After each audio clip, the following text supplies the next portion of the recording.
चन्द्रगिरी वडा नम्बर 9 मा रहेको यो मत्स्यनारायण मन्दिर हो। मत्स्यनारायण मन्दिरमा हरेक पुरुषोत्तम मासको बेलामा विशेष मेला लाग्ने गर्छ।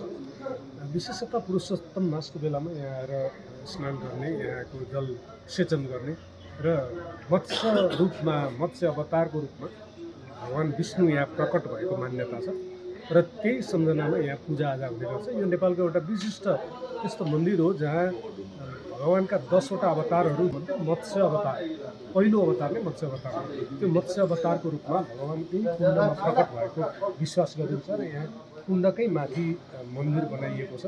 यो मन्दिरमा पूजा गरिन्छ। यहाँ पूजा गर्ने र यहाँको जल, पवित्र जल सेचन गर्ने अथवा यो जल घरसम्म लैजाने परम्परा पनि छ र माछालाई देवता मानेर पूजा गर्नु एक हिसाबले हेर्दा प्रकृतिको पूजा पनि हो।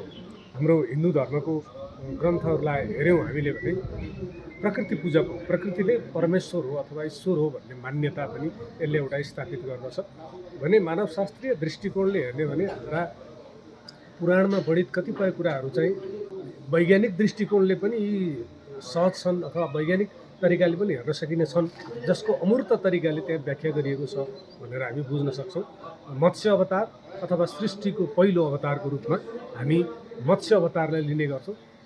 यो मानव विकासको अथवा सृष्टिको वैज्ञानिक प्रसङ्गमा पनि विशेष गरेर मानव भन्दा अगाडि कसरी सृष्टि सुरु भयो, पृथ्वीमा सृष्टि सुरुवात कसरी भयो भन्दा जलचरबाट, समुद्रमा एककोशीय जीवबाट अथवा जलचरबाट सुरु भयो।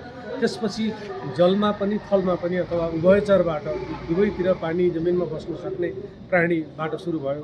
त्यसपछि जङ्गली जनावरको विकास भयो। त्यसैलाई जोडेर हामीले यतापट्टि हेऱ्यौँ भने मत्स्यकुर्म वराहश्च नृसिंह वामनस् तथा रामो रामश्च रामश्च बुद्ध कल्की तथैव च भनेर यो 10 वटा अवतारको बारेमा हामीले भनिरहेको पाउँछौँ, जसमा चाहिँ वामन अवतारभन्दा अगाडिका अवतार वामन अवतारसम्मकैलाई हामीले जोडेर हेऱ्यौँ भने त्यही खालको ठ्याक्कै मिल्ने, कतै यही वेद पुराण हेरेरै चार्ल्स डार्विनले पनि त्यो प्रसङ्गलाई अलिकति उद्धृत गर्न सहयोग पुर्यायो कि भन्ने खालको पनि हामी पाउन सक्छौँ, जसमा पहिलो अवतारको रूपमा माछाकै अवतार सिर्जना भएको प्रसङ्ग पनि आउँछ। र पुरुषोत्तम मासमा चाहिँ यहाँ मेला लाग्ने गर्छ र यही पुस 4 गतेबाट यहाँ मेला लाग्नेछ, मत्स्यनारायणको मेला।